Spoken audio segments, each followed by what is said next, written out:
Bien, ¿qué son los milagros? ¿Existen en realidad los milagros para la ciencia? Y sobre todo para la ciencia médica, ¿existe el hecho milagroso? Cuando un paciente tiene una remisión espontánea de una enfermedad importante, como puede ser, por ejemplo, un tumor, nosotros los médicos, ¿consideramos a esta remisión como un milagro?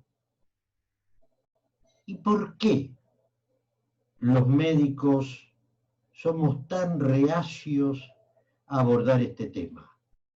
¿Qué es lo que nos lleva a silenciar el tema de los milagros en relación con las ciencias médicas?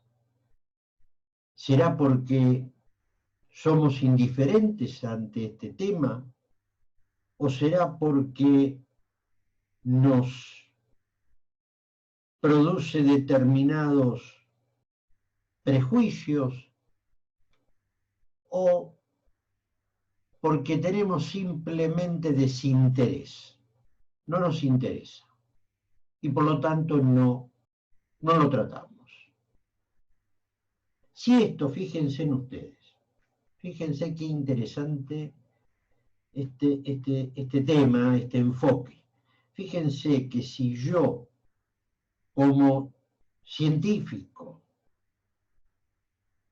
tengo desinterés o indiferencia o algún prejuicio con un tema determinado, voy en contra de la esencia de la ciencia.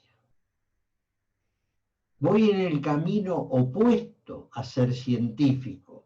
¿Por qué? Porque todo científico, toda ciencia es libre pensadora. Tiene que tener una mente amplia, abierta, para abarcar cualquier tema, explorarlo, experimentar y tratar de llegar de la mejor manera posible a la verdad. Por lo tanto, si yo tengo un prejuicio ante un tema determinado, mejor que me dedique a otra cosa, que no haga ciencia, porque me estoy autolimitando, me estoy encerrando, estoy haciendo diferencia, estoy poniendo traba, y esto es incompatible totalmente con la ciencia. Decía Einstein que es más fácil destruir un átomo que un prejuicio. Y Einstein era uno de los científicos más importantes de la historia. Y decía que el prejuicio afectaba seriamente al pensamiento científico. La medicina no niega los milagros, como tampoco los niega la Iglesia. Pero ni la medicina ni la Iglesia aceptan de manera incondicional los milagros. Primero deben pasar una serie de estudios, de procedimientos, para que sea después definitivamente catalogado como tal, tanto en las ciencias médicas como en la Iglesia. Pero el hecho está en por qué se investiga tan poco en medicina este tema. ¿Por qué no se lo habla más? ¿Por qué no se lo discute más en los ámbitos académicos? Y yo me incluyo en esto también, porque durante toda mi profesión de médico fue muy pocas las veces que he hablado del tema. Y si lo he hecho fuera de ámbitos académicos. Por lo cual caí también en el error y en la equivocación o del desinterés o de la indiferencia o del prejuicio. Por lo tanto,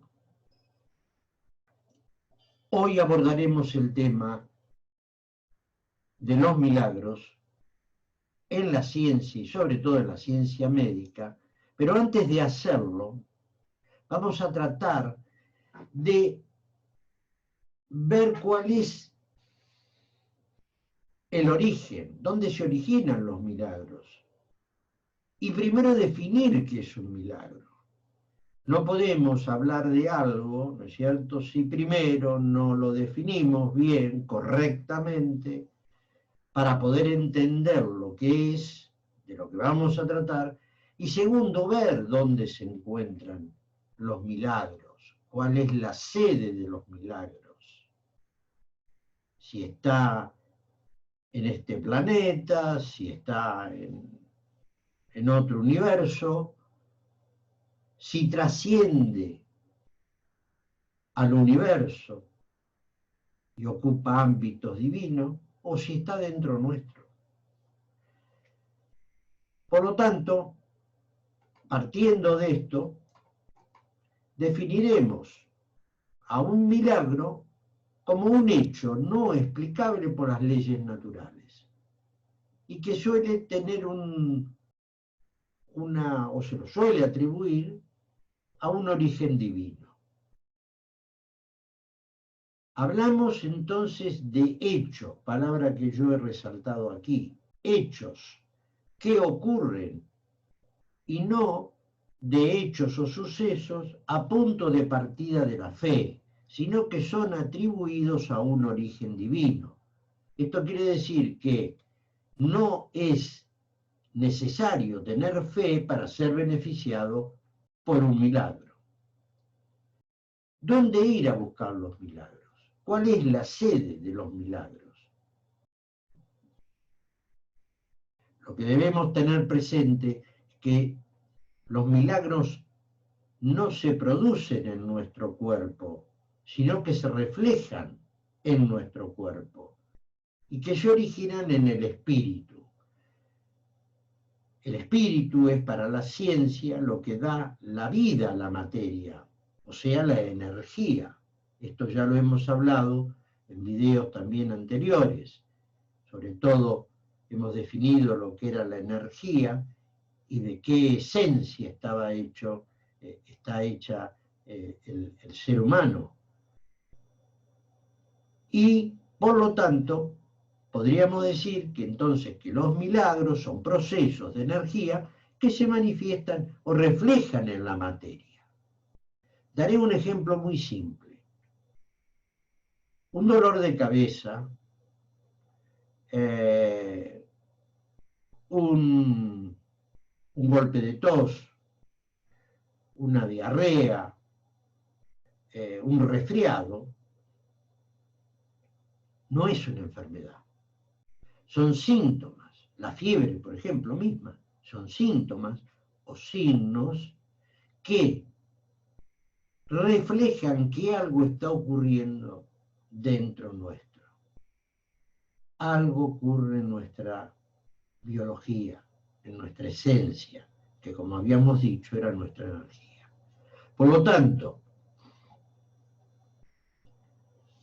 todo hecho, suceso que ocurre dentro nuestro se refleja en nuestra parte material o corporal. Por lo tanto, los milagros están dentro nuestro. No nos viene de ningún lado. No nos viene de un poder trascendente ni divino. Esas son percepciones que asumimos nosotros sobre los milagros. ¿Cómo percibimos los milagros? Bueno, algunos los percibe como algo místico o como algo divino, que nos viene de algo trascendente, de un Dios, de la divinidad, del infinito, del cosmos. Y aquí entonces, en esta percepción, el milagro estaría relacionado con la fe. Yo tengo fe, por eso voy a ser beneficiado por un milagro. Y esta fe está unida a la oración, a orar. ¿Por qué yo oro? ¿Por qué practico la oración? Practico la oración para pedir a esa trascendencia, a ese poder superior, me otorgue el beneficio de un milagro. Y también pido para que alguien interceda ante ese poder superior, sea un santo, un beato, un ángel, el papa o un mismo sacerdote. Intercede, por favor, para que ese Dios, esa divinidad, llegue a mí, me ilumine y produzca en mí un milagro. Por lo tanto, aquí la percepción divina del milagro está ritualizada, está ligada al ritual litúrgico, a la oración, al rezo, a la oración profunda, a la meditación profunda y al pedido a la divinidad del beneficio del milagro. Otra percepción es la mágica, que el milagro es un hecho mágico, que no tiene nada que ver con la divinidad. Ya esto, en la Edad Media, se ve reflejado en un proceso, una práctica conocida como la alquimia. La alquimia es una protociencia. Protociencia significa que algo va camino a la ciencia, pero que todavía no ha sido definida como ciencia. Y que esta alquimia a la vez tenía una serie de elementos que le daban una composición o un conjunto global que estaba incluido la medicina, la espiritualidad, la astrología, la química, el arte, la cultura, etc. En realidad, los alquímicos, los alquimistas y la alquimia que ellos practicaban en búsqueda de la transmutación de la materia, viene a ser la base de sustentación o la base de origen de la química actual. La química actual es una ciencia que estudia la estructura y las propiedades de la materia, así como los cambios que la materia va produciendo en distintas manifestaciones, como por ejemplo el agua que se convierte en hielo, el hielo que se convierte en agua, el agua en vapor y así sucesivamente, con cualquier otro elemento de la materia. Por lo tanto, la química está también en relación con la estructura molecular, y si está en relación con la estructura molecular, volvemos siempre a lo mismo. Está en relación con los átomos, está en relación con la energía. Y la tercera percepción es la percepción científica, determinada por reacciones moleculares y por la física de las partículas. Es decir, tenemos tres tipos de visión de los milagros. Por un lado, aquellos que piensan que los milagros es un proceso divino, los otros que creen que el milagro es un proceso mágico, y por último, los que aceptan al milagro como un tema científico que puede ser explicado, mejor dicho, científicamente. Claro, el tema que gira alrededor de la explicación científica tiene sus bemoles. ¿Por qué? Porque la ciencia trata de explicar los milagros con postulados o con hipótesis. Pero todo método científico está constituido por algunos elementos que parten de la hipótesis, se parte después de esta hipótesis a una experimentación En esa experimentación yo tengo que demostrar la hipótesis que he propuesto, y entonces al confirmar la hipótesis, digo, esta hipótesis es verdadera, o este postulado es verdadero. Pero tengo que pasar un estadio empírico de experimentación para llegar a la comprobación de que mi hipótesis es verdadera.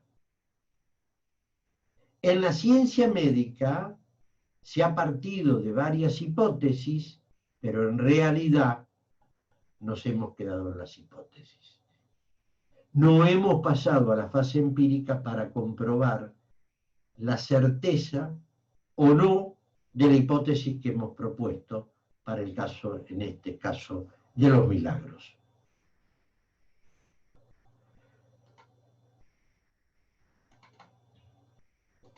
Bien.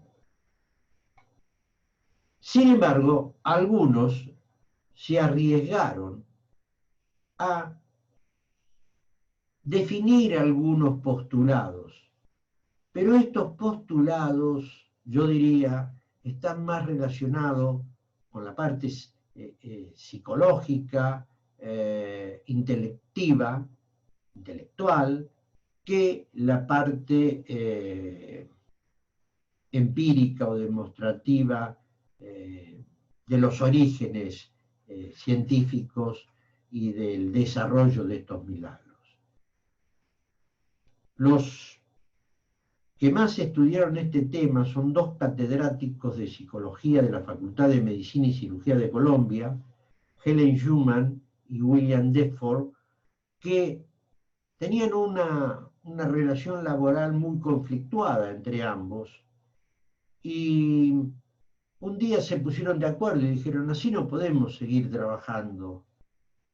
Somos gente seria, somos grandes, pongámonos de acuerdo y tratemos de llevarnos mucho mejor, de alguna manera. Y de ahí surgió, al poco tiempo, la idea entre ambos de escribir un libro. Ella lo dictaba el libro y él lo transcribía, lo escribía. Y así surgió el libro Un curso de milagros. Este libro yo lo tengo también en mi biblioteca. Como verán, es un marmotreto grande, es un extenso libro. Son esos libros, yo digo, que uno nunca termina de leerlos. Y que es más las veces que lo relee que las veces que lo relee, ¿no? Es decir, empiezo y vuelvo a leer un tema, avanzo y vuelvo a leer otro tema, y vuelvo a releerlo, y así sucesivamente. Pero eso no está mal, para nada. Ya Borges lo decía, el gran maestro de la literatura decía, miren, la verdad es que lo importante no es leer, lo importante es releer.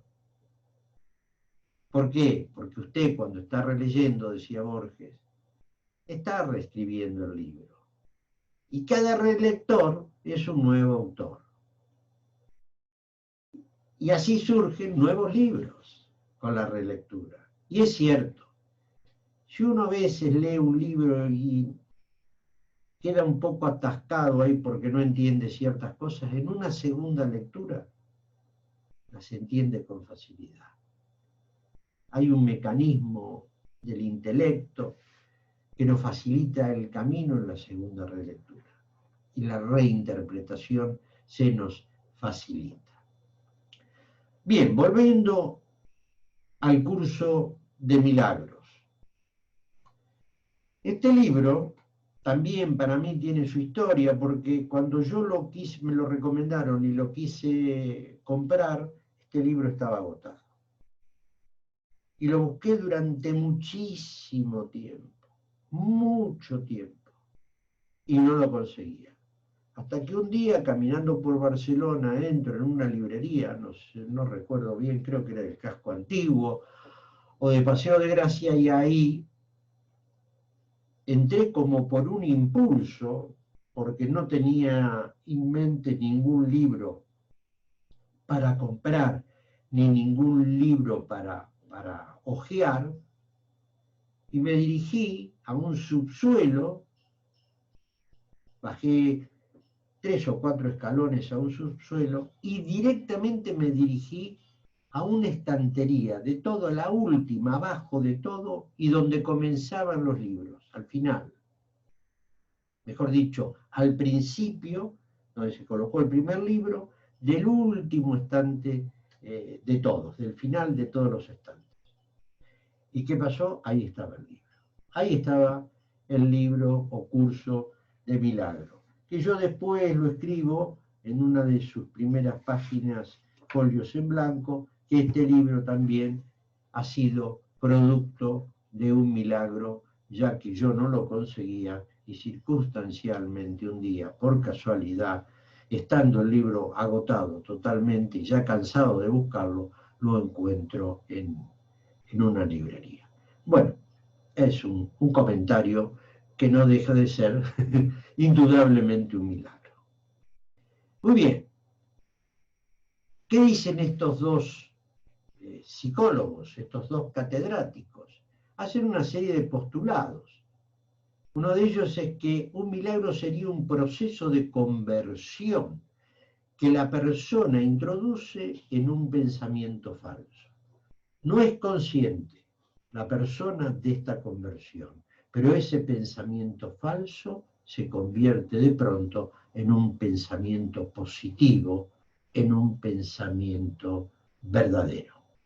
El otro postulado establece que los milagros representan la liberación de los miedos. Y aquí está esto un poco asociado con lo que hablábamos cuando hablábamos de las emociones, de que los miedos nos afectan y nos alteran nuestro estado de bienestar y nuestra salud. Por lo tanto, los milagros liberan nuestros miedos. Dejamos de tener miedo. Y si dejamos de tener miedo, vamos al camino de la sanación, de la redención.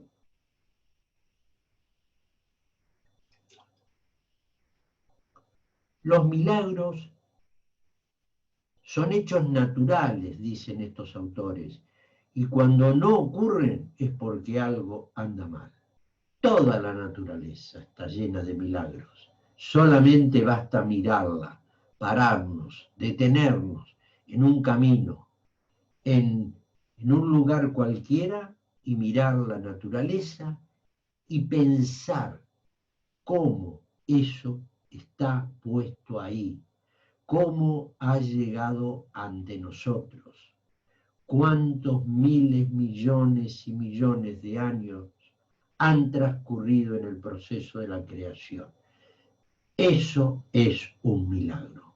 Y si no acontecen milagros en la naturaleza, es porque algo anda fallando en nuestras percepciones espirituales. Otro de los postulados es que los milagros son contemplaciones que nos llevan a descubrir un orden inferior físico y un orden superior espiritual, produciendo en nosotros una admiración y asombro.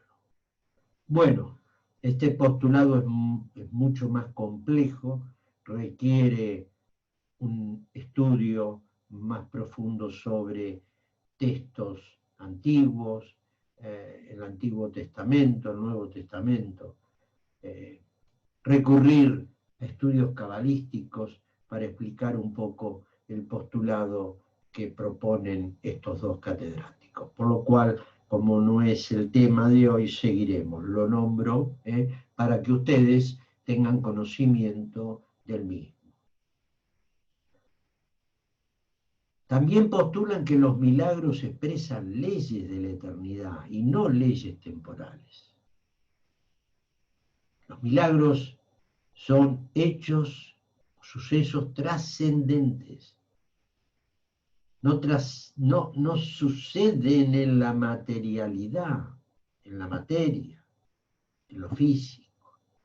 Suceden en lo espiritual, por lo tanto, son eternos, no tienen tiempo, no son temporales, no se producen en un espacio de tiempo. Los milagros despiertan la conciencia y nos muestran que es en el espíritu y no en el cuerpo donde reside la verdad.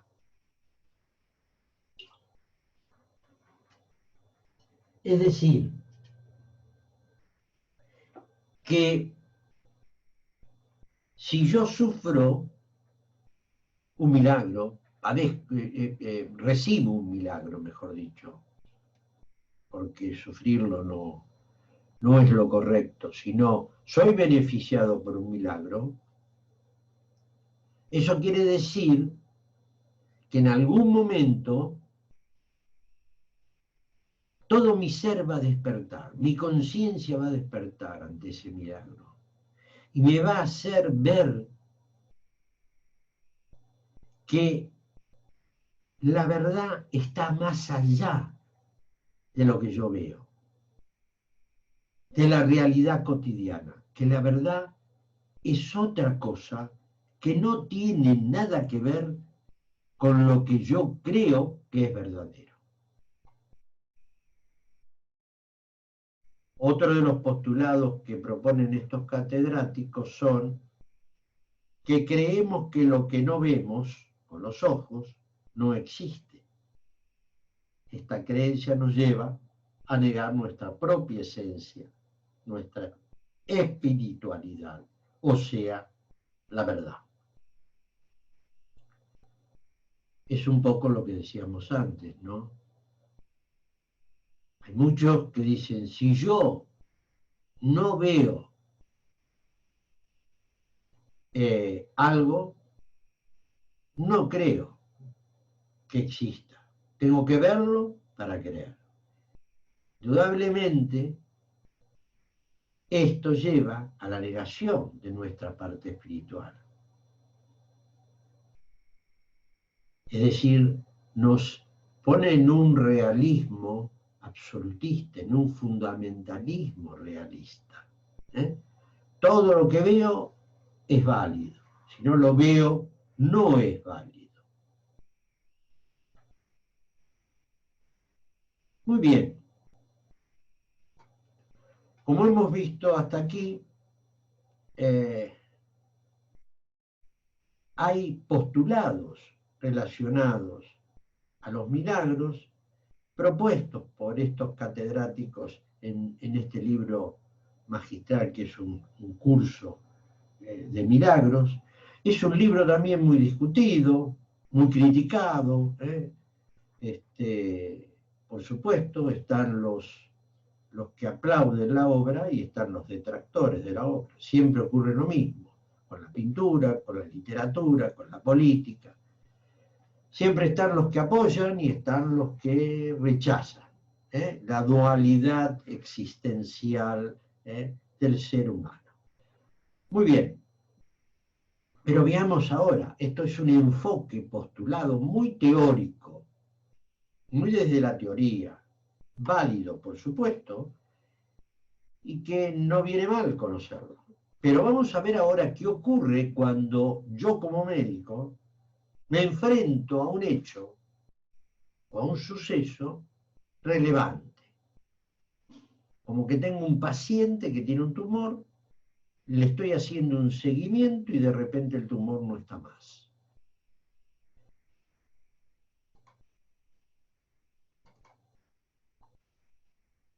Aquí vemos en esta imagen una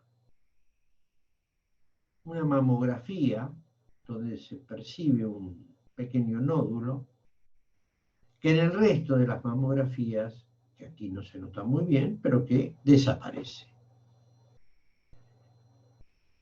El médico ante esta circunstancia cataloga el caso si no ha iniciado ningún tratamiento. si el paciente es virgen de toda terapia, el hecho como una curación o remisión espontánea del tumor. ¿Y qué hacemos entonces los médicos?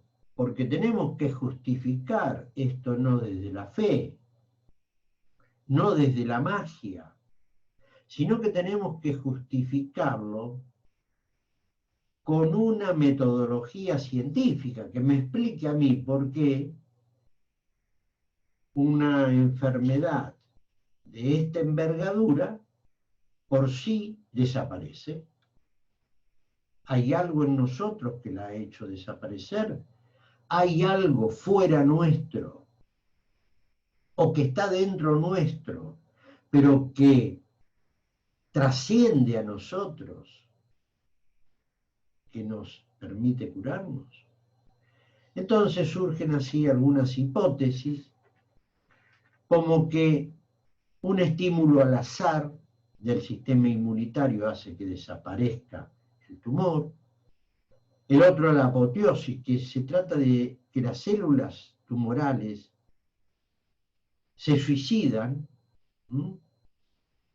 Y esto tendría también una explicación al azar, deciden matarse, deciden suicidarse. Otros serían que se producirían también al azar cambios de irrigación, de llegada de sangre a los tumores, por lo cual un tumor, si no llega sangre, no le llega alimento, no le llega oxígeno ni nutrientes, se muere. Habría también una suspensión de la irrigación, de la llegada de sangre, también de manera así azarosa, al azar, ¿no? Otra sería la aparición al azar de mutaciones espontáneas también del genoma, del tumor, del ADN. Como vemos, el azar es el protagonista elegante de las hipótesis de la remisión espontánea de tumores.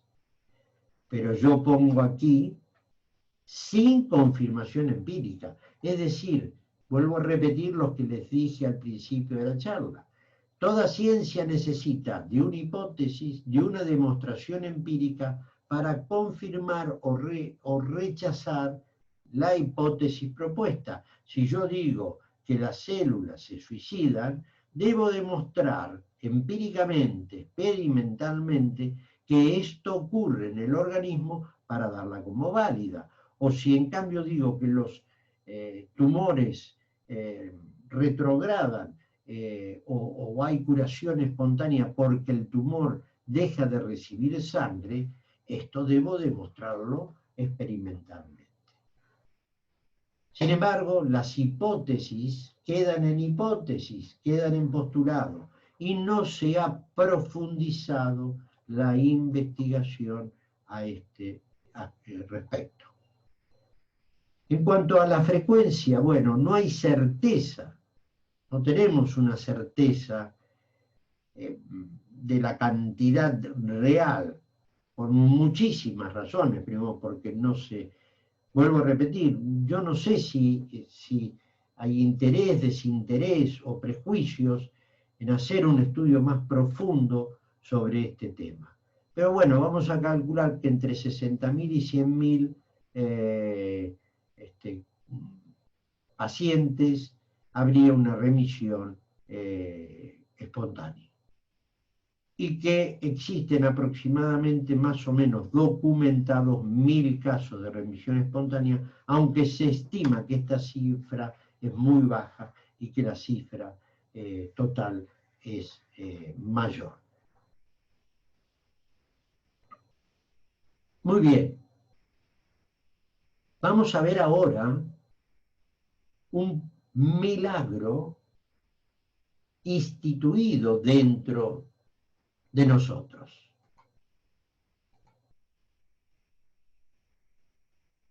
Este milagro que está dentro nuestro se lo conoce con el nombre de la chispa divina. La chispa divina es una terminología empleada por muchos místicos, sobre todo por el maestro Eckhart, que hablaba de que dentro nuestro hay una porción de la divinidad muy pequeña.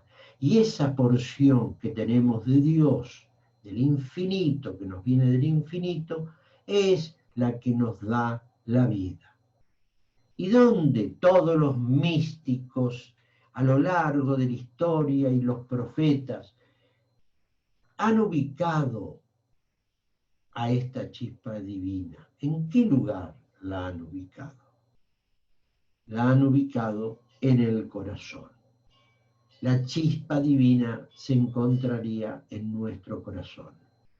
¿Qué significa esto? Nuestro corazón late, pero late por sí solo. Él se da la orden de latir. Él tiene una central nuclear en una de sus cavidades que genera impulsos eléctricos que se distribuyen por todas las cavidades cardíacas para expulsar la sangre y mandarla a todo el organismo. Esto es como una central nuclear, un pequeño marcapaso autónomo que no depende de nadie, depende de él mismo. Y el día que él se cansa de trabajar, dice basta. Y cuando para esto, se suspende los latidos cardíacos y se suspende la vida. Es decir, no para de funcionar primero la conciencia y el cerebro, para de funcionar primero el corazón, deja de mandar sangre al cerebro y oxígeno, y por lo tanto todos los órganos, cerebro más todos los órganos, fallan y cesan su función. ¿Pero por qué? Porque esta chispa divina se ha apagado. Nuestro corazón late una media de 70 latidos por minuto, es decir, 100.000 veces al día y 35 millones de veces al año. Cada vez que lo hace, bombea 70 mililitros de sangre. Esto supone que el corazón bombea 5 litros de sangre cada minuto. Es lo que se conoce, es el gasto de energía cardíaca, lo que el corazón gasta. Y esto es gracias a esa chispa divina que está dentro del corazón, que no depende de nadie y que está ahí para darnos vida. Como vemos, ¿es esto un milagro o no es un milagro? Esa chispa divina en una cavidad cardíaca como la aurícula, porque se ubica en la aurícula derecha del corazón, genera permanentemente energía, electricidad, para que el corazón lata lo que late durante toda la vida que vivimos. Si esto no es un milagro, bueno, tendríamos que ver entonces qué es o qué son los milagros en realidad. Porque si los milagros son cuestiones del azar, yo diría, tal vez sea un argumento muy lábil, muy frágil. Yo suelo decir que tal vez la fe, en este caso, el milagro, es más poderosa que el azar. Y no hay que tener miedo a la palabra fe, porque ya no está más enfrentada con la ciencia ni con la racionalidad. Fe y razón dialogan juntas. Ya hace mucho tiempo que la fe y la razón son amigas, no están divorciadas una de la otra.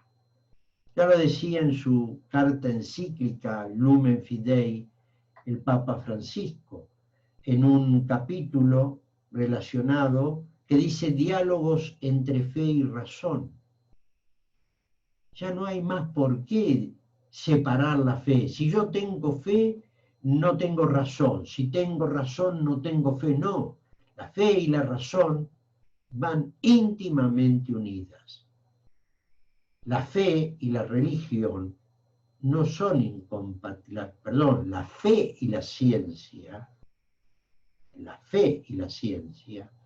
no son incompatibles, no están divorciadas una de otra. Y ya en la encíclica del Papa Francisco se menciona a San Agustín. San Agustín ya estableció la simbiosis entre fe y razón. San Agustín, en el año 300 y pico más o menos, se convierte al cristianismo. Él no era un creyente cristiano y se convierte al cristianismo, pero tampoco se desprende de la ciencia y de la racionalidad. San Agustín cree en Dios, se convierte a la fe, cree en Jesús, pero no por eso abandona la racionalidad de la ciencia, la racionalidad científica. Por lo tanto, el milagro es un hecho, es un suceso que ocurre en nosotros y que todavía nos falta mucho por dilucidar su verdadero sentido, su verdadera finalidad. Yo no sé si algún día llegará a concretarse empíricamente el postulado que defina lo que en realidad es un milagro. O tal vez tengamos que vivir con la duda, algunos con los prejuicios, otros con el desinterés y otros con la indiferencia ante este tema tan interesante. Espero que lo haya sido para ustedes y espero poder volvernos a ver en un próximo video, siempre con algún tema relacionado a lo poco que hablamos en medicina o de lo poco que se quiere hablar en medicina. Muchas gracias y hasta el próximo video.